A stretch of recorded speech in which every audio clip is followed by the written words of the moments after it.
بسم اللہ الرحمن الرحیم والذی جاء بالصدق وصدق به اولئک هم المتقون۔ آج ہم بات کریں گے خلیفہ اول جانشین محمد مصطفیٰ حضرت ابوبکر صدیق رضی اللہ تعالیٰ عنہ کے حوالے سے۔ قرآن مجید کی سورہ زمر میں آیت نمبر 33 کے اندر اللہ رب العالمین فرماتے ہیں والذی جاء بالصدق، وہ جو سچ لے کر آئے، وصدق به، اور جس نے اس کی تصدیق کی، اولئک هم المتقون، وہ لوگ متقی ہیں۔ حضرت ابوبکر صدیق رضی اللہ تعالیٰ عنہ کا اصل نام عبداللہ بن ابی قحافہ رضی اللہ تعالیٰ عنہ تھا۔ آپ بہت نرم دل، علم والے، ملنسار صحابی تھے، اور آپ کا شمار قریش کے سرداروں کے اندر ہوتا تھا۔ اسلام سے پہلے بھی آپ کی کنیت صدیق مشہور تھی، کیونکہ سچائی آپ کے وجود کا حصہ تھی۔ نبی کریم صلی اللہ علیہ وسلم فرماتے ہیں ما دعوت احدا الی الاسلام، میں نے جس کسی کو بھی اسلام کی دعوت دی، الا كانت عنده کبوۃ ونذر وتردد، تو ضرور اس نے کچھ نہ کچھ تردد کا اظہار لازمی طور پر کیا، الا ابا بکر، لیکن ایک ابو بکر صدیق رضی اللہ تعالیٰ عنہ تھے جنہوں نے فوراً دین اسلام کو قبول کیا، اور یہی سچائی کی سب سے بڑی پہچان ہے۔ حضرت ابو بکر صدیق رضی اللہ تعالیٰ عنہ نے اسلام لانے کے بعد اپنے قبیلے کے عظیم لوگوں کو اسلام کی طرف دعوت دی، اور بہت سے جلیل القدر صحابہ کرام، جن میں حضرت عثمان رضی اللہ تعالیٰ عنہ، حضرت زبیر رضی اللہ تعالیٰ عنہ، حضرت عبد الرحمن بن عوف رضی اللہ تعالیٰ عنہ، حضرت طلحہ رضی اللہ تعالیٰ عنہ، اور حضرت سعد رضی اللہ تعالیٰ عنہ شامل ہیں، آپ ہی کے دعوت سے مسلمان ہوئے، اور یہ اسلام کی سب سے پہلی کامیابی تھی۔ قرآن مجید کہتا ہے کہ ادعو الی سبیل ربک بالحکمہ، کہ لوگوں کو دین کی طرف حکمت کے ساتھ بلایا کرو، اور ابو بکر صدیق رضی اللہ تعالیٰ عنہ نے اس آیت کی تشریح اپنے عمل سے کی۔ قریش مکہ مسلمانوں کے اوپر بہت زیادہ ظلم کیا کرتے تھے، اور اکثر مسلمان غلاموں کو تشدد کا نشانہ بنایا کرتے تھے۔ حضرت ابوبکر صدیق رضی اللہ تعالیٰ عنہ پوری مکہ مکرمہ میں مشہور تھے، کیونکہ آپ غلاموں کو خرید کر آزاد کیا کرتے تھے۔ آپ رضی اللہ تعالیٰ عنہ نے حضرت بلال رضی اللہ تعالیٰ عنہ کو خرید کر آزاد کیا، اور اسی طرح آپ نے بہت سارے غلام صحابہ کرام، جن کے اندر لونڈیاں بھی شامل تھیں، خرید کر آزاد کیا۔ حضرت عامر رضی اللہ تعالیٰ عنہ، جن کو آپ نے خرید کر آزاد کیا، حضرت لبینہ رضی اللہ تعالیٰ عنہ، حضرت نہدیہ رضی اللہ تعالیٰ عنہ، اور اسی طرح اور بھی بہت سارے صحابہ کرام اور صحابیات، جن کو آپ نے اپنے پیسے سے خرید کر آزاد کیا۔ قرآن مجید آپ رضی اللہ تعالیٰ عنہ کے بارے میں سورہ لیل کی 17 اور 18 آیت کے اندر فرماتا ہے وَسَيُجَنَّبُهَا الْأَتْقَى الَّذِي يُؤْتِي مَالَهُ يَتَزَكَّى۔ مفسرین نے اس آیت کے بارے میں لکھا ہے کہ یہ آیت حضرت ابوبکر صدیق رضی اللہ تعالیٰ عنہ کے بارے میں نازل ہوئی ہے۔ جب رسول کریم صلی اللہ علیہ وسلم نے کفار مکہ سے معراج کا ذکر کیا، تو کفار مکہ کے اندر ایک کھلبلی مچ گئی۔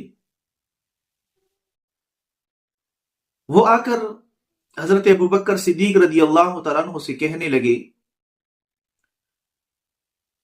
کہ یہ کیسے ممکن ہے کہ ایک رات میں آپ کے دوست پورے آسمانوں تک گئے؟ لیکن ابو بکر صدیق رضی اللہ تعالیٰ عنہ نے جواب دیا، ان کان قالہ فقد صدقہ، اگر نبی کریم صلی اللہ علیہ وسلم نے یہ بات کہی ہے تو انہوں نے سچ کہا ہے۔ اور اسی بنا پر بھی آپ رضی اللہ تعالیٰ عنہ کو صدیق کا لقب ملا۔ کفار مکہ کی مظالم جب حد سے زیادہ بڑھ گئے اور آپ علیہ السلام نے اپنے ساتھیوں سمیت مکہ مکرمہ سے مدینہ منورہ ہجرت کرنے کا فیصلہ کیا تو حضرت ابوبکر صدیق رضی اللہ تعالیٰ عنہ قدم بقدم رسول اللہ صلی اللہ علیہ وسلم کے رفیق رہے۔ جب آپ علیہ السلام اور حضرت ابوبکر صدیق رضی اللہ تعالیٰ عنہ غار ثور میں پہنچے اور کفار ان کے پیچھے آئے، جب وہ غار کے دہانے تک پہنچ گئے تو حضرت ابوبکر صدیق رضی اللہ تعالیٰ عنہ نے آپ علیہ السلام سے فرمایا کہ یا رسول اللہ صلی اللہ علیہ وسلم، اگر ان میں سے کوئی ایک بھی اپنے پاؤں کی طرف نیچے دیکھے تو وہ ہمیں دیکھ لے گا۔ رسول کریم صلی اللہ علیہ وسلم نے آپ رضی اللہ تعالیٰ عنہ سے فرمایا، لا تحزن ان اللہ معنا، غم نہ کرو، بے شک اللہ ہمارے ساتھ ہے۔ یہ قرآن مجید کا وہ جملہ ہے جس میں ابوبکر صدیق رضی اللہ تعالیٰ عنہ کا نام خود اللہ جل جلالہ نے اپنے نبی کے ساتھ ذکر کیا، اور یہ ان کے مقام کی سب سے بڑی دلیل ہے۔ رسول کریم صلی اللہ علیہ وسلم کو جب بھی دین اسلام کے لیے مدد کی ضرورت پڑی تو آپ رضی اللہ تعالیٰ عنہ سب سے آگے رہے، اور ایک موقع پر جب آپ علیہ السلام نے چندی کے لیے مطالبہ کیا تو حضرت ابوبکر صدیق رضی اللہ تعالیٰ عنہ پورے گھر کا سامان لے کر آئے۔ رسول کریم صلی اللہ علیہ وسلم نے پوچھا، ما ابقیت لأہلک، اے ابوبکر رضی اللہ تعالیٰ عنہ، گھر والوں کے لیے کیا چھوڑا؟ آپ رضی اللہ تعالیٰ عنہ نے جواب دیا، ابقیت لہم اللہ ورسولہ، میں نے ان کے لیے اللہ اور اس کے رسول صلی اللہ علیہ وسلم کو چھوڑ دیا ہے۔ آپ علیہ السلام یہ سن کر بہت خوش ہوئے اور فرمایا، ابو بکر فی الجنہ، ابو بکر جنتی ہے۔ بعض لوگوں کو یہ شبہ ہوتا ہے کہ آپ رضی اللہ تعالیٰ عنہ رسول کریم صلی اللہ علیہ وسلم کی جانشین نہیں ہے، حالانکہ رسول کریم صلی اللہ علیہ وسلم جب علیل ہوئے تو آپ نے حضرت بلال رضی اللہ تعالیٰ عنہ سے فرمایا، مرو ابا بکر فلیصلی بالناس، اے بلال ابو بکر کو بلا لاؤ کہ وہ لوگوں کو نماز پڑھائیں۔ آپ رضی اللہ تعالیٰ عنہ نے نبی کریم صلی اللہ علیہ وسلم کے حکم پر مصلی سنبھالا، اور پھر آپ نے حضور صلی اللہ علیہ وسلم کی زندگی میں 17 نمازیں پڑھائیں۔ ایک موقع پر رسول کریم صلی اللہ علیہ وسلم نے فرمایا، ان امن الناس علی فی صحبتہ ومالہ ابو بکر، کہ میرے اوپر مال اور رفاقت میں سب سے زیادہ احسان حضرت ابوبکر صدیق رضی اللہ تعالیٰ عنہ نے کیا ہے۔ نبی کریم صلی اللہ علیہ وسلم فرماتے ہیں، مستدرک للحاکم کے اندر یہ حدیث موجود ہے کہ اگر ابوبکر صدیق رضی اللہ تعالیٰ عنہ کی ایمان کو پوری امت کی ایمان کے مقابل رکھ دیا جائے تو ابوبکر صدیق رضی اللہ تعالیٰ عنہ کا ایمان بھاری ہو جائے گا۔ جب رسول کریم صلی اللہ علیہ وسلم دار فانی سے کوچ کر گئے تو لوگ بہت زیادہ بے قرار ہوئے۔ حضرت ابوبکر صدیق رضی اللہ تعالیٰ عنہ نے آ کر اعلان کیا، من کان یعبد محمدا فإن محمدا قد مات۔ اگر تم میں سے کوئی رسول کریم صلی اللہ علیہ وسلم کی عبادت کیا کرتا تھا تو جان لو محمد صلی اللہ علیہ وسلم اس دنیا سے چلے گئے ہیں۔ وَمَنْ كَانَ يَعْبُدُ اللَّهَ، لیکن اگر تم میں سے کوئی اللہ جل جلالہ کی عبادت کیا کرتا ہے، فَإِنَّ اللَّهَ حَيٌّ لَا يَمُوتُ، تو اللہ جل جلالہ ہمیشہ ہمیشہ کے لیے زندہ ہیں اور انہیں موت نہیں آنی۔ آپ رضی اللہ تعالیٰ عنہ کے اس فیصلے سے صحابہ کرام کے اندر جو بے چینی تھی، جو اضطراب تھا، وہ کم ہوا اور انہوں نے اپنے آپ کو سنبھالا۔ حضرت ابوبکر صدیق رضی اللہ تعالیٰ عنہ جب خلیفہ مقرر ہوئے تو کچھ لوگوں نے زکوٰۃ دینے سے انکار کر دیا۔ آپ رضی اللہ تعالیٰ عنہ نے ان کے خلاف جہاد کا اعلان کیا تو کسی نے آپ سے پوچھا کہ حضرت آپ نے یہ کیوں کیا؟ آپ رضی اللہ تعالیٰ عنہ کہنے لگے، واللہ اگر وہ ایک رسی بھی روکیں گے جو وہ رسول کریم صلی اللہ علیہ وسلم کے زمانے میں دیتے تھے تو میں ان سے جہاد کروں گا۔ آپ کے اس فیصلے نے پوری امت کے لیے دین کو محفوظ کر دیا۔ جب آپ رضی اللہ تعالیٰ عنہ کے وفات کا وقت قریب آیا،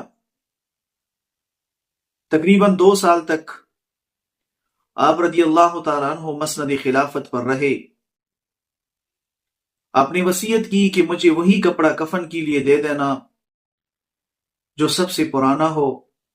کیونکہ میں مرنے کے بعد بھی بوجھ نہیں بننا چاہتا، اور میری زندگی امت کے لیے وقف ہے۔ جب آپ رضی اللہ تعالیٰ عنہ کا وصال ہوا تو آپ کو روضہ رسول صلی اللہ علیہ وسلم کے سامنے لایا گیا اور ایک آواز دینے والے نے آواز دی، ابو بکر فی الباب، یا رسول اللہ صلی اللہ علیہ وسلم، ابو بکر صدیق رضی اللہ تعالیٰ عنہ آئے ہیں۔ روضہ رسول صلی اللہ علیہ وسلم سے آواز آئی، ادخل الحبیب الی الحبیب، دوست کو دوست کے ساتھ دفن کیا جائے۔ اور پھر آپ رضی اللہ تعالیٰ عنہ کو نبی کریم صلی اللہ علیہ وسلم کے پہلو میں دفن کیا گیا۔ حضرت ابوبکر صدیق رضی اللہ تعالیٰ عنہ کی زندگی میں ہمیں سچائی، قربانی، عاجزی، دین کو ترجیح دینا، وفا، آخرت کی فکر اور امت کی بلائی کا سبق ملتا ہے۔ اگر یہ ویڈیو آپ کو پسند آئے تو اس کو اپنے دوست احباب کے ساتھ لازمی طور پر شیئر کریں، چینل کو سبسکرائب کریں اور ساتھ میں موجود گھنٹی کے بٹن کو بھی دبائیں تاکہ آنے والی ہر ویڈیو کی نوٹیفیکیشن آپ کو مل سکے۔ اللہ رب العالمین سے دعا ہے کہ اللہ پاک ہمیں